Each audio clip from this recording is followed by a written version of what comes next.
ቋንጣ ፍርፍር አምሯችሁ ነገር ግን ቤት ውስጥ ቋንጣ ሳይኖራችሁ ሲቀር እንዴት አድርጋችሁ እንደምትሰሩ ነው የዛሬ ቪዲዮ። ሂዳይስ ኪችን ነኝ። እንዴት ናችሁልኝ? ደህና ናችሁ? ዛሬ ደግሞ የሚጣፍጥ ፍርፍር ነው ይዤላችሁ የመጣሁት። በመጀመሪያ ስጋችንን እንደዚህ በረጃጅሙ እንከትፈዋለን። በመቀጠል መጥበሻችንን ሞቅ እናደርግና ዘይት እናደርጋለን። ዘይቱ በደንብ ጋለ ሲለልን ስጋችንን እንጨምራለን።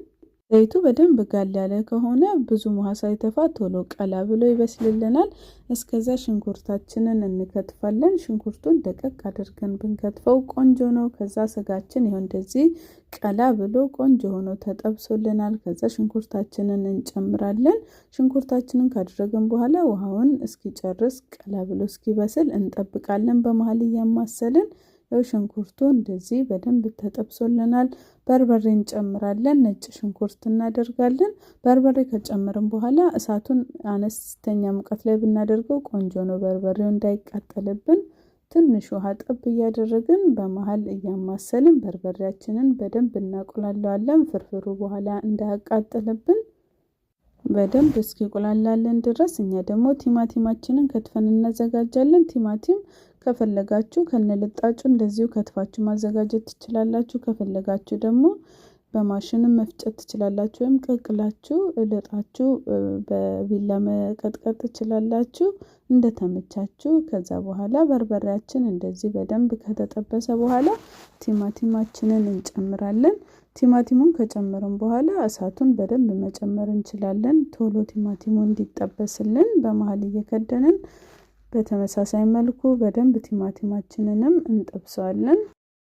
ቲማቲማችን በደንብ ተጠብሶልናል። ቲማቲም የተከተፈ ሲሆን ለመብሰል ትንሽ ደቂቃ ይፈልጋል። የተፈጨ ሲሆን ብዙ ጊዜ አይፈልግም።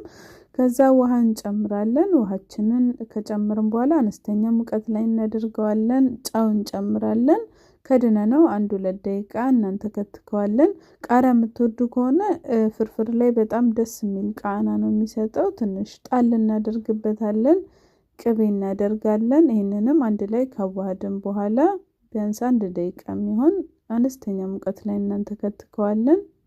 ያው ሶሳችን እንደዚህ ቆንጆ ሆኖ ደርሶልናል። ከዛ እንጀራችንን እንጨምራለን። ያው ለፍርፍር ሲሆን እንደሚታወቀው ቀዝቃዛ እንጀራ ስናደርግ ነው ቆንጆ የሚሆነው። ትኩስ ሲሆን ፍርፍራችንን ያቦካብናል።